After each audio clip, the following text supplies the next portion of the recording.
Hello, I'm Marc Sumner, host of the Channel Chat podcast show, and today in the studio in London, I have Adam Cathcart, the MD of Onecom Partners. How are we doing, Adam? Good to be here, Mark. Thanks very much for inviting me along. Nice to be in the studio and find a little bit more about you guys. Yeah, nice to meet you. Now, Adam, I'm going to be honest with you. Normally what happens is I scour someone's LinkedIn profile, do a bit of digging and try and find something out interesting about you. Now, I looked at yours. I couldn't find a lot, but I found out that in a distant past, you shouldn't even been in telecoms. You had aspirations or were a ice hockey player. Is that right? Is that correct? It is indeed, but you kind of put me off a bit there because you kind of started off then about my LinkedIn profile that was going to be very boring and stuff like that on there. You're probably right in regards to doing it. But yeah, I did. I started playing ice hockey when I was a kid. I think I was like 7 or 8 years old, and where I lived in Basingstoke, there was an ice rink that was opened. And I just took to it, really enjoyed it. And it was a massive part of my life. So I was kind of there every single day. I think kind of known as a rink rat. You're kind of there every single day. And I kind of worked my way through all the junior teams and great experience. I played all around the world. I played in North America for a year, represented Great Britain, England at every junior age level. Wow. Went to the World Championships. And do you know what? It's a huge part. And I put that down to a massive part of my career.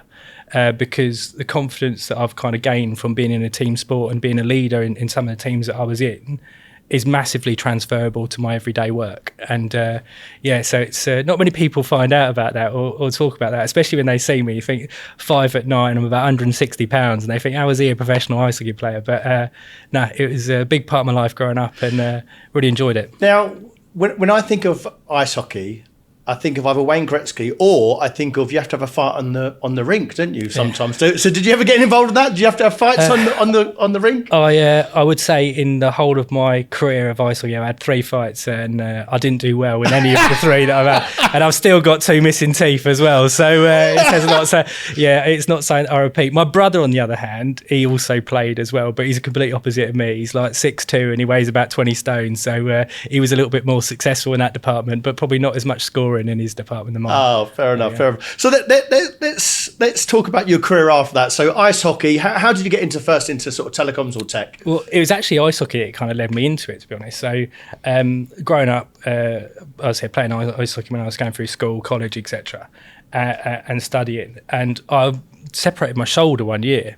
And with that, what it meant, I had to have a bit of time off, and I was out for about 9 or 10 months.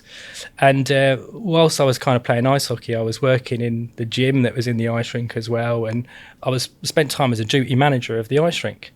And with me being off and not being able to play, I just continued to progress my career working in this ice rink. And by the time I was 21, I had been made the general manager of this ice rink, and it was crazy. I had like 70 members of staff, bar and catering turnover of about 1.5 million. It was a £6 or £7 million turnover ice rink, and I didn't have a clue what I was doing. I was working 60, 70 hour weeks, but I absolutely loved it.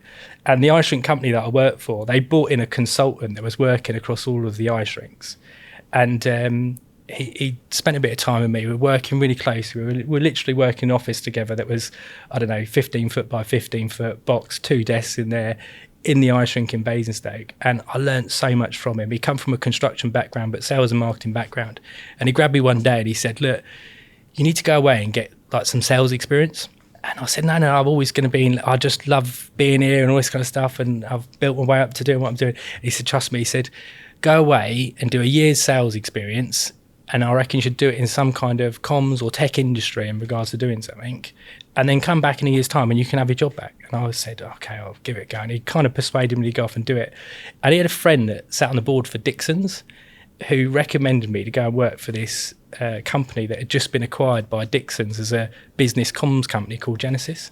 So I didn't have a clue about telecoms, didn't have a clue about mobile phones. I could send a text message, make a call, that was it. So I rocked up at this telecoms business that had 13, 14 offices up and down the country. It was a growing business. As I said, it had just been acquired by Dixon's, and I'd gone in as a salesperson and B2B sales guy, and I absolutely loved it. Absolutely loved it. And within the first year, I think I quadrupled the money that I made in the ice rink. So there was no chance I was going to go back to running an ice rink anymore. And it just kind of built away from there. Do you think if you hadn't have had that conversation with that person, you'd still been at the ice rink? Completely. I would have definitely. I always kind of thought I was going to stay in like leisure management and everything else like that. And I obviously kind of parents and stuff like that, both kind of hard grafters and went on to do kind of senior roles in the businesses that they were in. And I was always kind of had that career mind. I did okay at school and quite academic in regards to doing that. So always had aspirations to have a career. What that was going to be, I thought it would be around leisure. So I thought I was going to be like the budding Jerry Maguire or something like that. But no chance of that. So yeah, ended up selling mobile phones. But no, I absolutely love it. I love that kind of the fact I transition across in regards to moving out of leisure. I would never go back in regards to doing it. But yeah, just kind of built my career from there, really. And let's talk about your career, because obviously you started in telecommunications, then you've built yourself up to. We'll come on to sort of Onecom Partners, but tell me about your career, how you got to Onecom Partners and starting it. Well, that mobile business genesis, I was actually there for 13, 14 years, and kind of worked my way right the way through the business, from salesperson in the business to various different kind of sales management roles and running the sales in the business. The latter probably 5 or 6 years that I was in that organisation, I was running the indirect channel. So I had kind of a good 7 or 8 years experience selling directly to end customers, but then 5 or 6 years that I was working in the channel, supporting partners to go out there and sell. And I just love that. I took kind of the knowledge that I'd taken from that 8 or 9 years that I'd been out there selling, and whether it was running sales teams, etc., and being able to then support partners that were looking to kind of build a mobile business and grow a mobile business, and being able to assist them to do that and take kind of what I'd learned in the time to do that. So great business to be in. We did really, really well in regards to how much it expanded. I think it got to about 45, 50 million pound business. And at the latter stages on that, I was part of the senior management team in there as well, shareholder in the business, and lots of change. So we ended up selling off chunks of the business to what was Daisy, now Geocom. Mm-hmm. Another part of it we sold into what become the foundations of Zest, and then the remaining part of it we developed a cloud IT business that was renamed Outsourcery, which we floated on AIM. And it's great kind of, I said, my career going in there, coming in as a salesperson and that transition, and obviously being involved in these different deals that we'd gone through, and also floating a business as well and being part of the leadership team that we did that. It was great experience. I learnt so much from it. We did a few acquisitions on the way as well, so I kind of learnt a lot from that. The last kind of 6 or 7 years in the business, we had 2 joint CEOs. One of them called Simon Newton, the other one a guy called Piers Linney, who was one of the Dragons from Dragon's Den. So great experience kind of working with Piers every day. Really, really kind of entrepreneurial guy, and really forward thinking. He's doing lots of work in AI at the moment, so still speak to him now. But yeah, it was great being in that kind of business and kind of learning from that. And that kind of sparked the kind of next move in my career. So after we'd floated the business, I worked through kind of like a year process in regards to after that. And then I set up my own reseller business with one of the other directors from Outsourcery, a guy called Simon Howard, a good friend of mine still.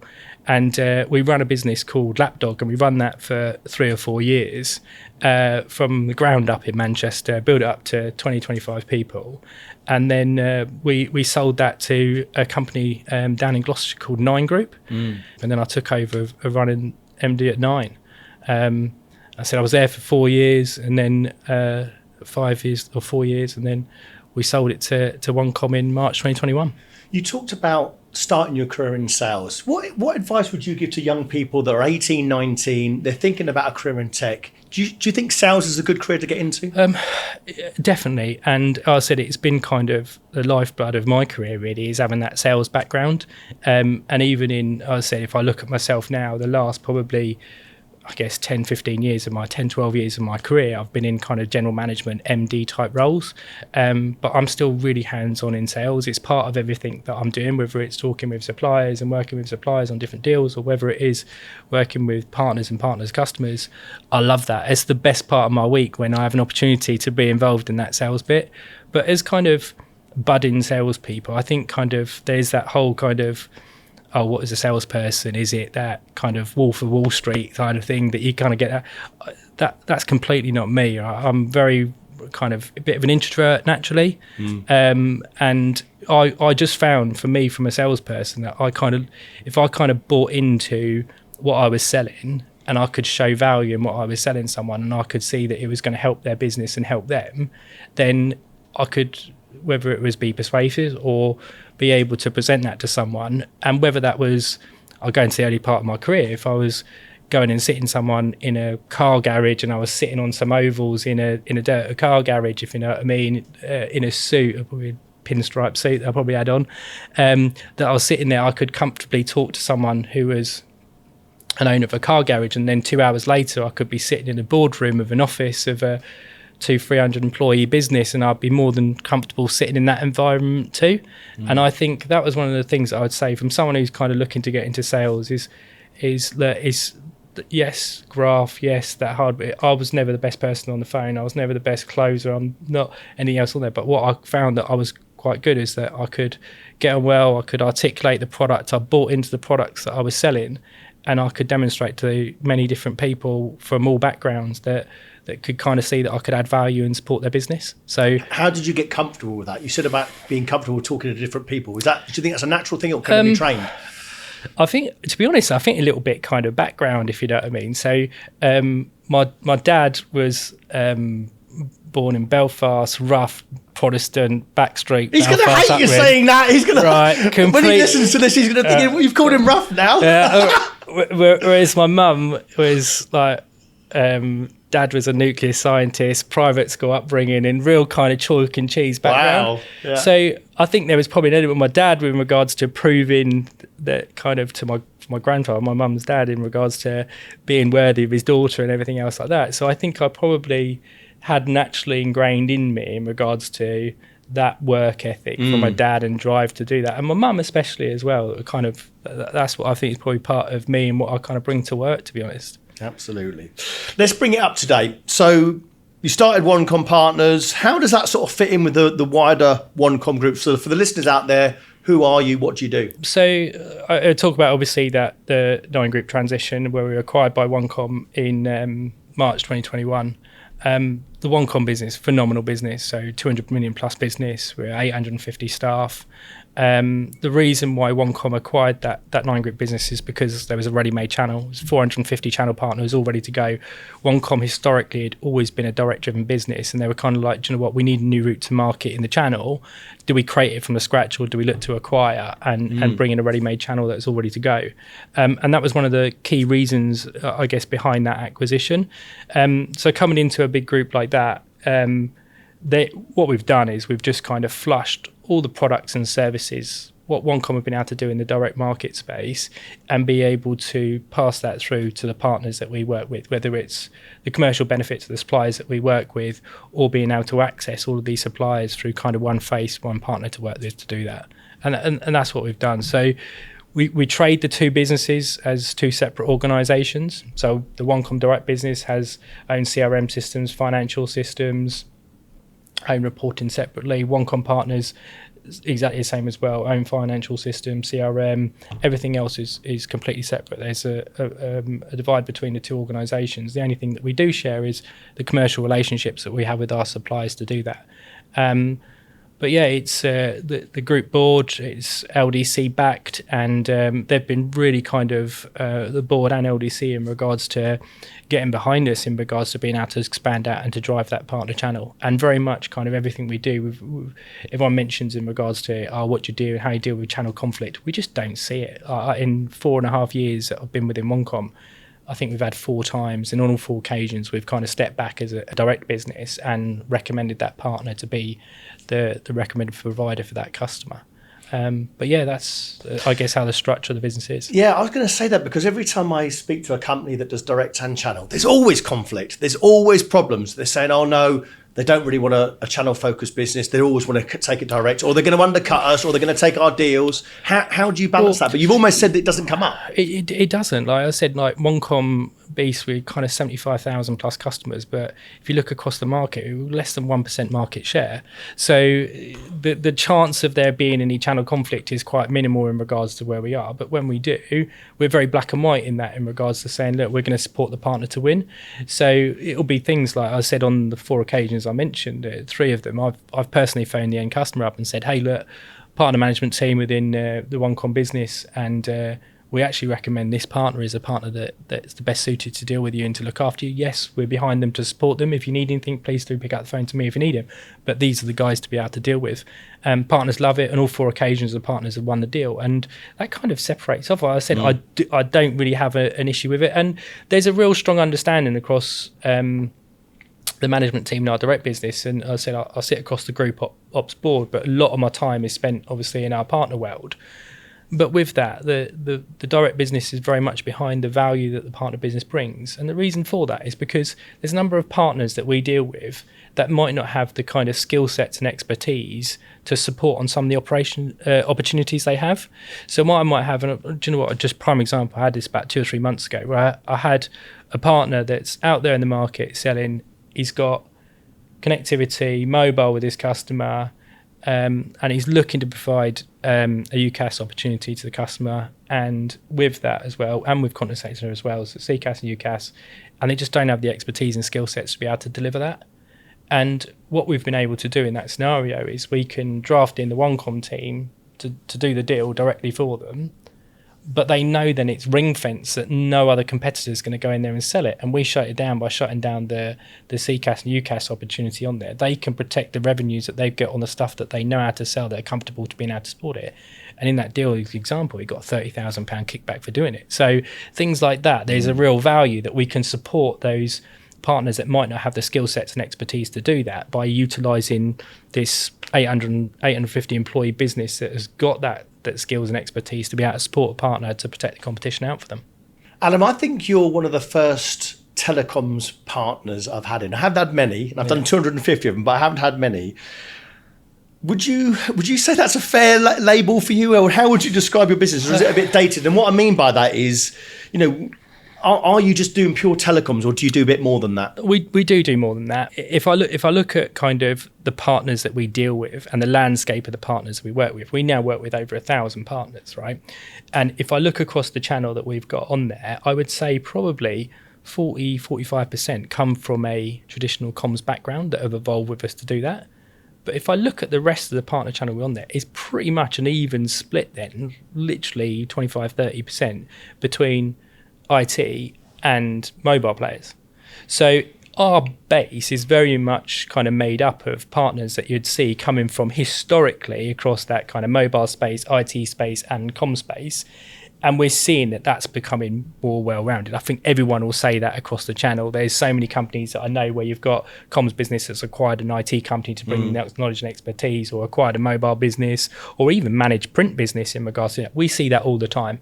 So I think if you looked across the partners that we deal with, that naturally shows that, yes, a lot of the products and services at the core of what we do come from that comm space, but we're touching the channel because of the demand that these resellers are out there are having. That, do you know what, IT player that are now going, do you know what, why am I not playing for connectivity? And actually, do you know what, do I put a mobile device in that customer's hand, and I've got the relationship with everyone else, everything else in there, why am I not doing this? So it's making sure that they've got access to a provider to be able to enable them to do that. Yeah, because I'd have always seen that maybe, don't take this the wrong way, Adam, but like the telecoms or maybe document management, like the poor cousins of IT. But how are you sort of building sort of solutions to be a bit more integrated with them? Because there is IT companies that are now looking at telecoms partners and thinking they've got customers that we could be selling to. And I think like vice versa. If I look at kind of the landscape in the marketplace, I said I'll take my time back to kind of Outsourcery. When I looked at our channel then, and we had probably 500-600 partners that we dealt with, we saw that we had quite a lot of kind of like large organisations. I would say kind of like, I don't know, 100 million plus that are IT-based partners in that space there. And then you had a lot of smaller partners that kind of sub 2 million turnover IT, whether they've set up a business selling within kind of, I don't know, 5-10 mile radius of their house, or within their business. Whereas if I look at the comms, there's probably a lot more partners that you'd probably position between that kind of 2 million turnover and 50 million turnover to what you see in the IT space to do that. So I think what we've got is, I think you're constantly going to see this, and more so probably now than ever, but we have seen it already, is that kind of merger between comms and IT companies coming together. And whether that's driven by an IT company that's looking to acquire or bring in the knowledge and expertise to do comms, or whether it's a comms company that's going, do you know what, I need to bring in some IT knowledge into my business because my customers are asking for it, or if I don't, these IT players are going to steal my customers by going in there and taking the comms away. Absolutely, yeah, absolutely. Again, this is just an opinion. I'm sure it's an easier conversation for an IT company to go into a customer and say, what are you doing about telecoms or document management, rather than a document management coming saying, well, you can't even sort out my document management, let alone my IT. So I think, do you know what, I think that's a good point to mention that. And we do see massive difference in regards to how we engage with an IT business, or how do we engage, or like traditional IT company, to how we'd engage with maybe a comms background company. And you generally will find that, yeah, there's the stigma between kind of a comms company that goes in, that does a contract for, I don't know, 3 years, 5 years, or whatever it may be, rocks up 2 years down the line to whether it's renewing a lease or doing a new comms system or renewing a mobile phone or whatever it may be. Yeah, you're going to get that. Whereas you've got an IT company that's ingrained in that business, talking to them every single day, just purely on the basis of the services that they provide.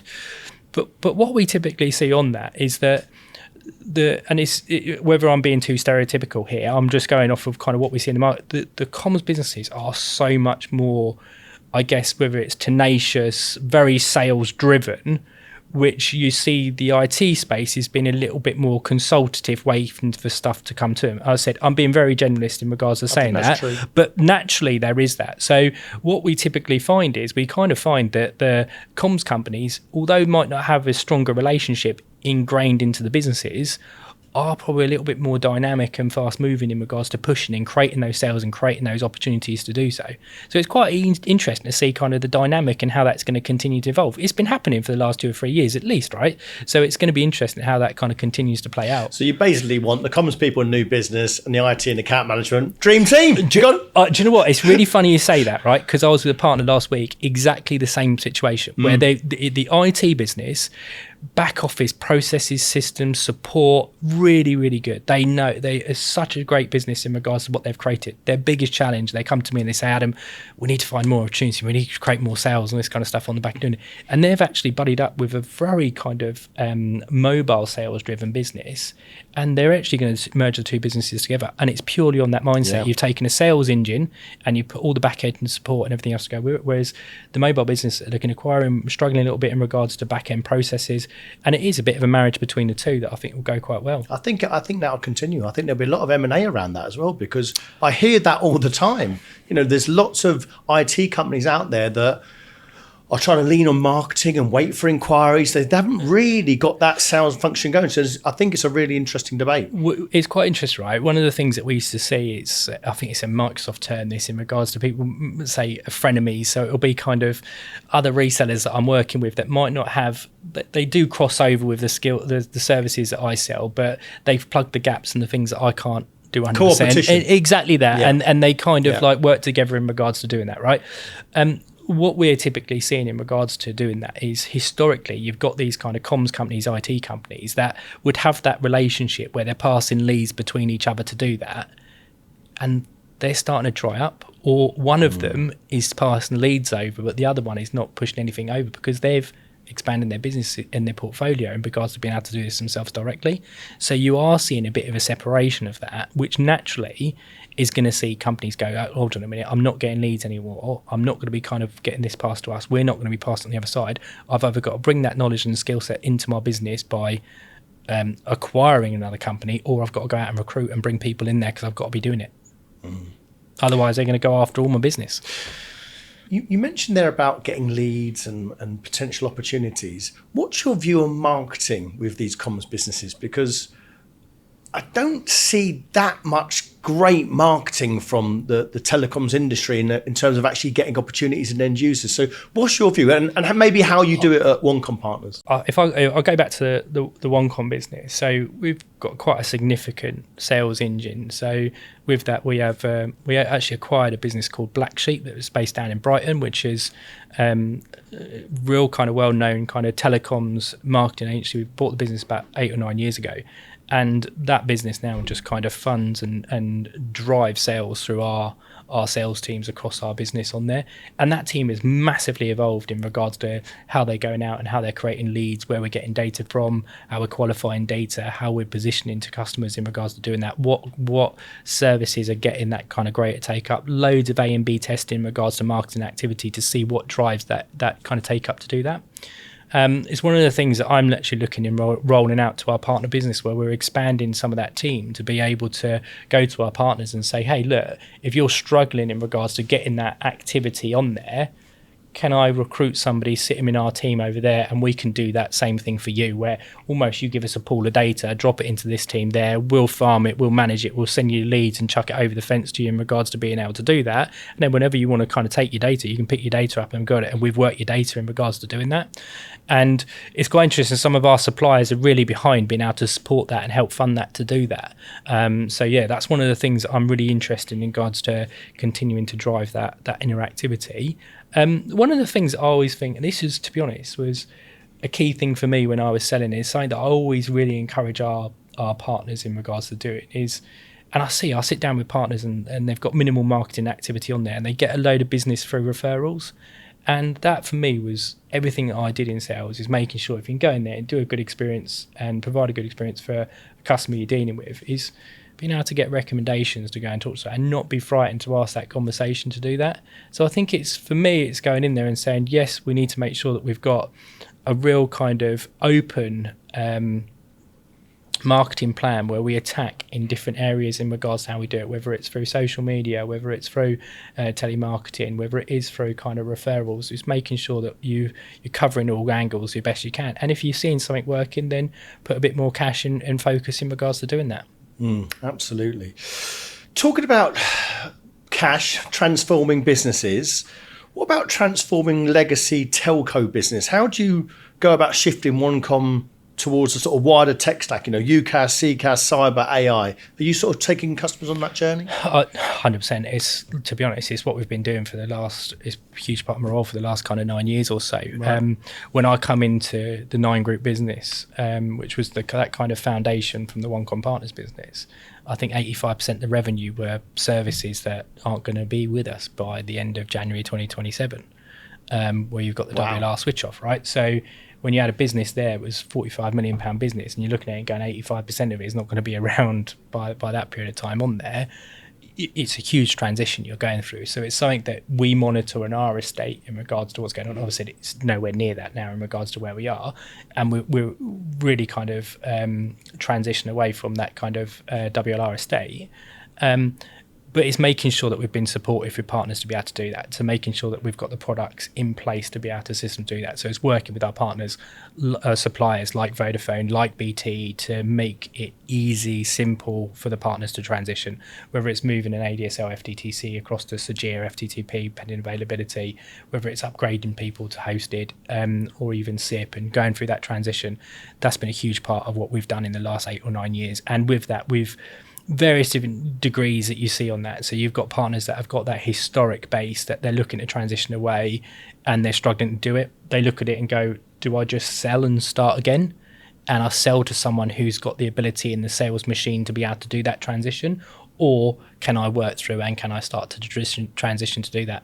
And I think you're still going to see that. That's massive. I believe that's been a massive driver for M&A in the telecoms market over the last 5 or 6 years, where people have gone, do you know what, I was going to sell up in 2-3 years time, but do you know what, I'm going to sell up early because I haven't transitioned quick enough. I need to sell it to someone who can transition it and to move that quicker. I was going to say, yeah, what do you think, you've almost touched on it there, but what do you think is the biggest shift in the telecom channel at the moment? What's coming for partners? What do they need to be ready for? There's a couple of things that I'm seeing that I guess having a huge impact. For me, it's those kind of, I sexy products that you can talk to a customer about and excite a customer in regards to what's Is going telecoms even sexy, Adam? Right. Come on.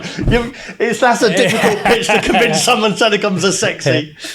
One of the things that we're seeing on that is, I guess, growth in cyber. Right. And that's where we're seeing where people are being able to patch in cyber with other products that they're selling. Whether I saw someone advertising this week in regards to going, right, for every kind of FTTP they sell, they're kind of bolting on a cyber product to go with it, and they're kind of tying the two up between the connectivity and a cyber solution as well. We're seeing quite a lot. Even dark web monitoring, for me this year, has been my fastest growing product. And with that, it's quite an easy and simple product to talk to, whether it's me sitting in front of a partner and just kind of go, look, do you know what, it's an easy entrance for them into the market. We've been able to automate that whole process for them, whether it's everything from how they communicate it out to the customer, how they bill it, and also how they support their customer as well with the product. But it's quite nice as a bit of a catchy one where you can go in and sit in front of a customer and say, hey, look, we're coming to you. We're a customer of yours, or we're a supplier of yours in your business, and we've noticed in regards to that this domain name or these email addresses are appeared on the dark web.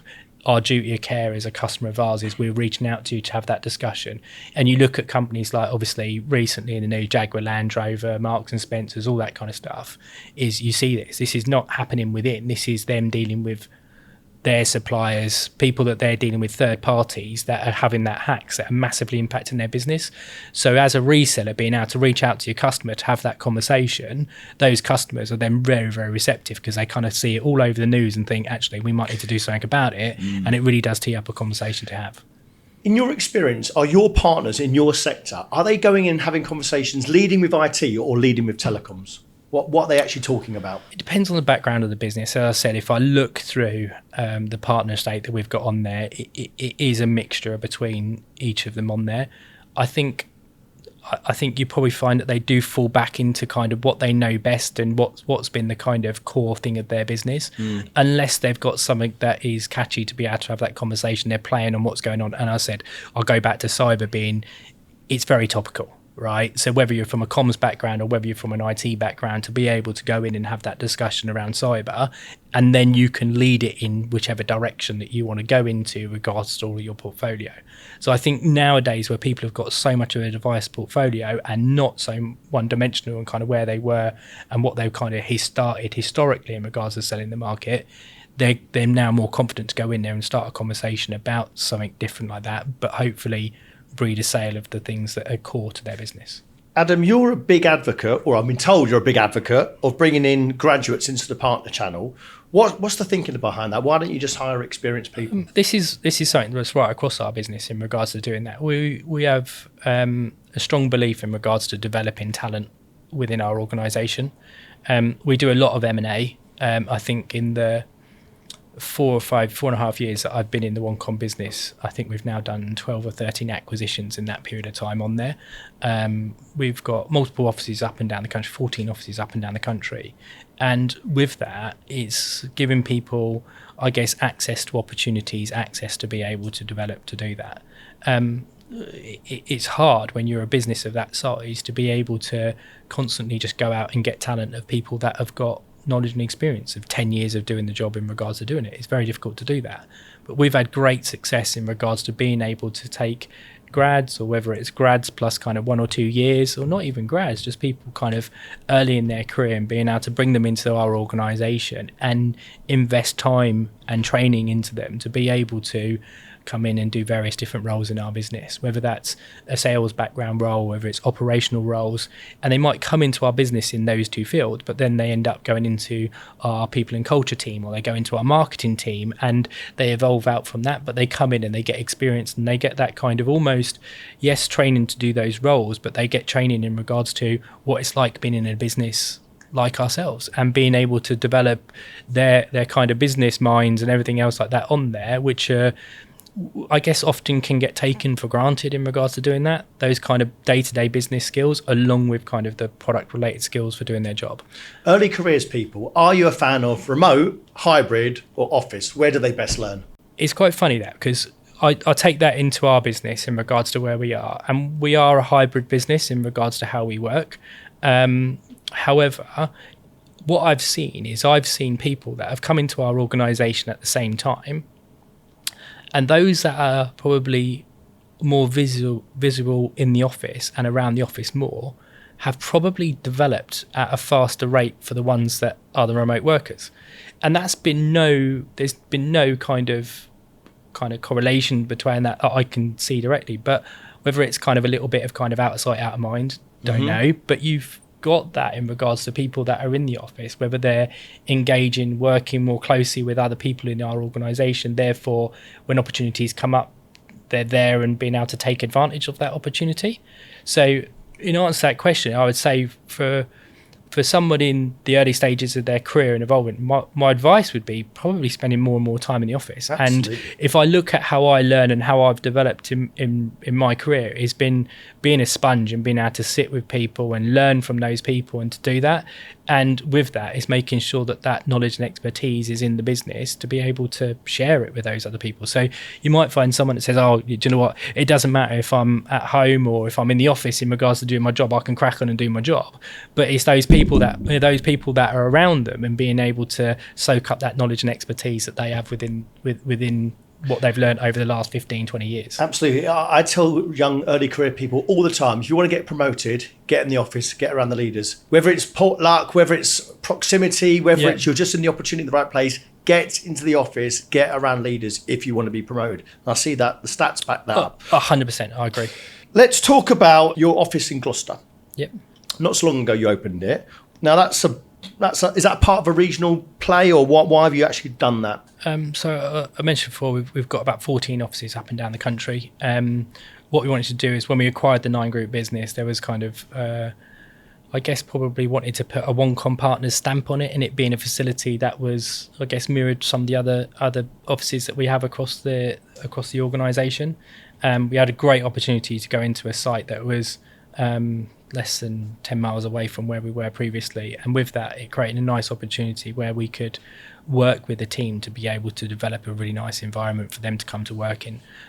We are, as I said, we a hybrid working organisation, and but we are seeing a large proportion of our staff wanting to be in the office, and there's a few things that I wouldn't say that we've put in place to drive that, but that we do see kind of help with that as well. Is so every member of staff that comes into our office, they get breakfast and lunch provided to them every single day.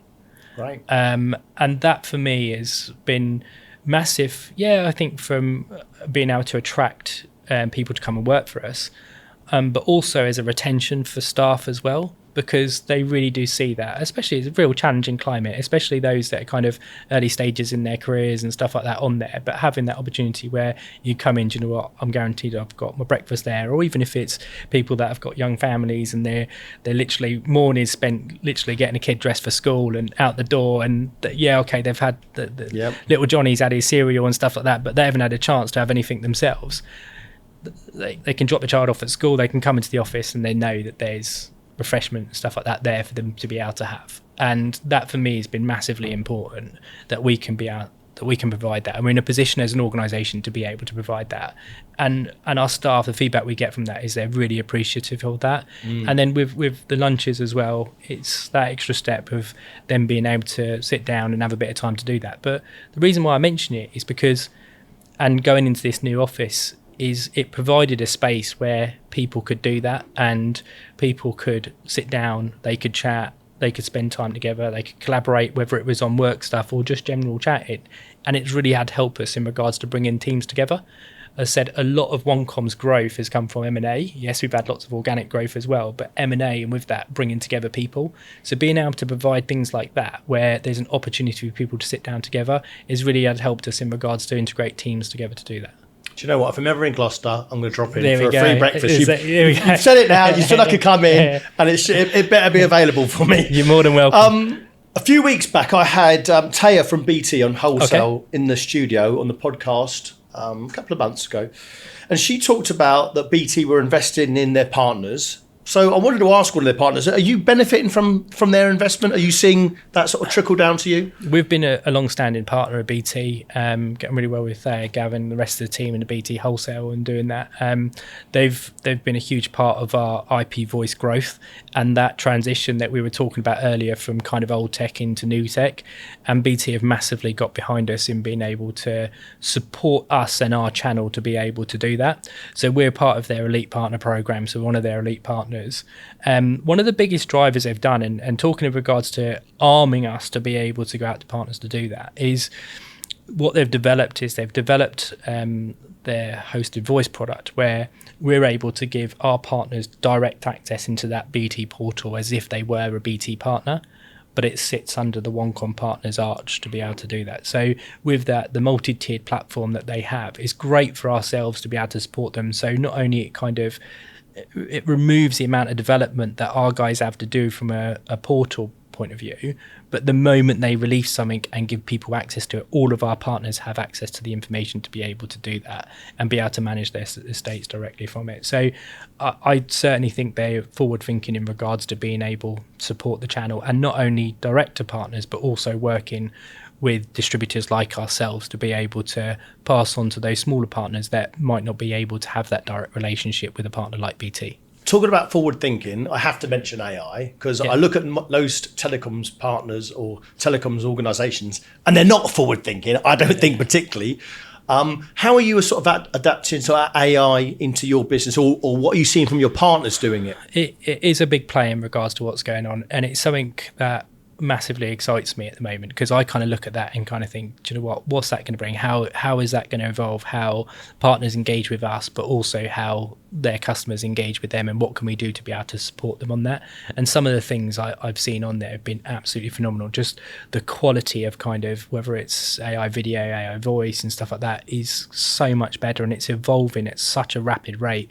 But you also get really, really poor experiences as well. And just yesterday, do you know what, I had a call come through and you just can tell straight away you answer me, and just so bland and monotone and stuff like that on there, and that kind of, I think, can turn you off from a brand. Yeah. So for me, it's really, really important that, yes, rolling out AI, but doing it in the right way that's going to be the correct thing to do for your brand and being able to push it out there. And you do hear, do you know what, a friend of mine, he's a business manager at a college, and they have about 2,000 applicants to their college every year, and with that there's about 1,000 rejections and 1,000 acceptance letters that go out. And the 1,000 rejection letters, they send out a personal letter, obviously unfortunately letting the candidate know that there's not a place for them.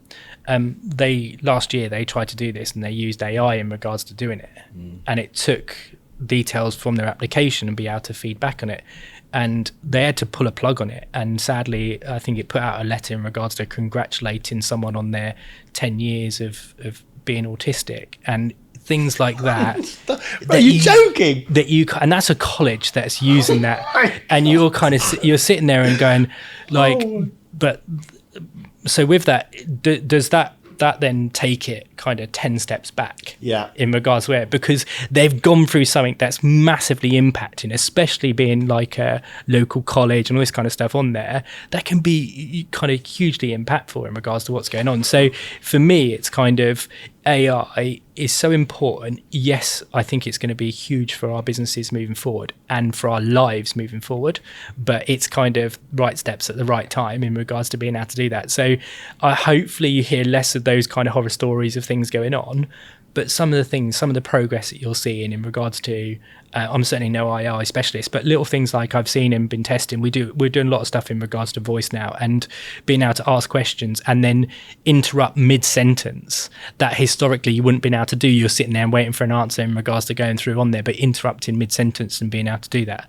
And that for me is where it's starting to get that clever, and it's becoming where, do you know what, my mum can pick up the phone and talk to someone. She probably, for the first 5 minutes on the phone, probably wouldn't even realise that she's not talking to a human being. That's when it's impressive. That's when it's important. That's where I think if you can do that, and then there's AIs being developed that's specific or specialisms around certain industries, if you're being able to develop your own AI tools to be able to do that, That's so important. We're doing things at the moment with regards to, I don't know, if a customer calls up and they're asking a question about a router, and all the information about those routers that we do is all embedded into our AI, and being able to have that conversation and saying, hey, look, yeah, do you know what? If 2 lights are yellow and one light is red, this means this, and this.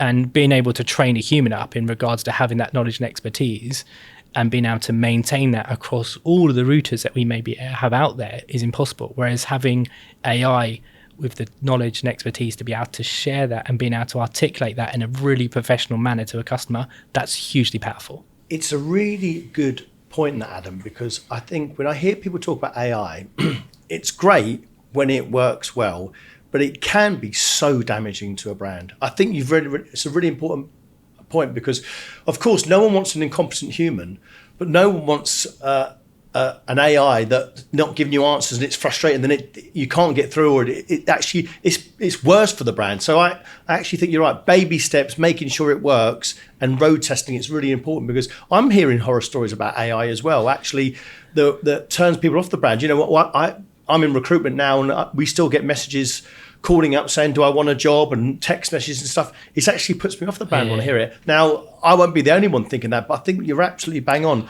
AI needs to be baby steps with it. Do you know what? I even had this today. So got a car to the train station today on the way into town, and when I kind of phoned up to book the car, it was AI in regards to going through and doing it, and it was clunky. It was a pretty poor experience in regards to going through. And if I was talking to a human, I reckon it would have been twice as quick in regards to going through doing it. So as a user, that's frustrating, because it's kind of like, I need it now, I need it quicker, and that's what it should be, but it's not.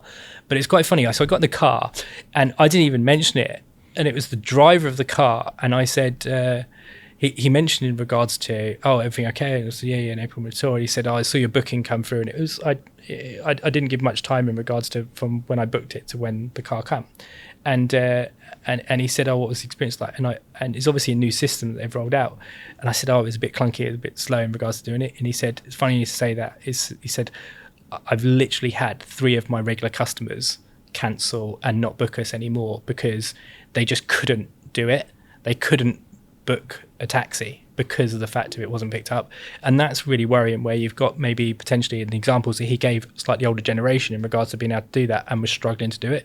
But it's a regular customer of his that was spending quite a bit of money with him each week that is now no longer going to use him for taxis, and he's had no control over that. It's the company that he works for to be able to do it. Yeah. Exactly. So it's things like that I said, there's hopefully we see less of that, and hopefully we see kind of the better user experience becoming more and more prominent and better solutions being out there, which I think it will be. But it's that time, it's making sure it's the right time for the right requirement to what you want to use it for. I hate it when I can't have an argument with AI. I'm like, yeah, no problem, I'll put you through. I absolutely hate it. It drives me mad. Maybe someone should develop that. Exactly. Just someone to argue at. Here we go. Someone to argue with. Adam, my last question, and I don't want you to say Onecom Partners, and I don't want you to sit on the fence. I want you to say a company that you think in 2026 is the one to watch. And it could be a distributor, reseller, MSP, or a VAR, but a company that you think will do well. That's a tricky one, because I've got 1,006 partners. So if I say one of them, I've got 1,005 that are going to be like, why didn't you mention me? Why didn't you mention me in regards to doing it? I'll probably go to one of our suppliers. Okay. And I'd probably say Vodafone. Okay. And probably an unusual one for me, or people for me to say in regards to it. Vodafone have been kind of one of the core suppliers, or the core supplier to Onecom for the last 20 years. And with that, it's a supplier relationship that I've got to know over the last 4 or 5 years. That supplier relationship like no other relationship that I've ever experienced in my working career. We pay probably about 50%, just under 50% of the services that we offer through Onecom in the group business in total comes from a Vodafone product, whether that be Vodafone mobile, connectivity, other services, etc., that we offer through Vodafone. How that business continues to evolve and support partners like ourselves and know the impact that they have on the wider channel to do that, whether that's them directly or through companies like ourselves. That for me has been hugely important to do that. And the reason why I kind of mention that is because of how open they are in regards to receiving feedback of how they can change and evolve their business. And I can give a really good example of that. Like, we've seen huge growth in our mobile business on Vodafone through our indirect channel. In the last 18 months, what we were selling 18 months ago to what we're selling now, a 520% increase.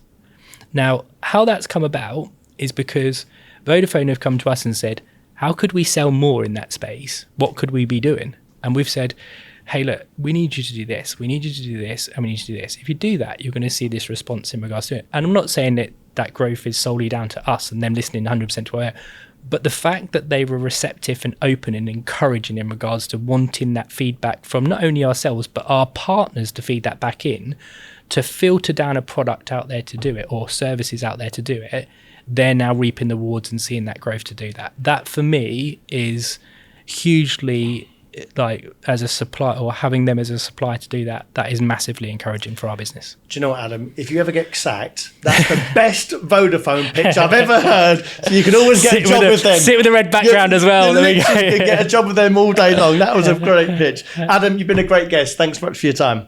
It's a pleasure. Thanks very much for having me.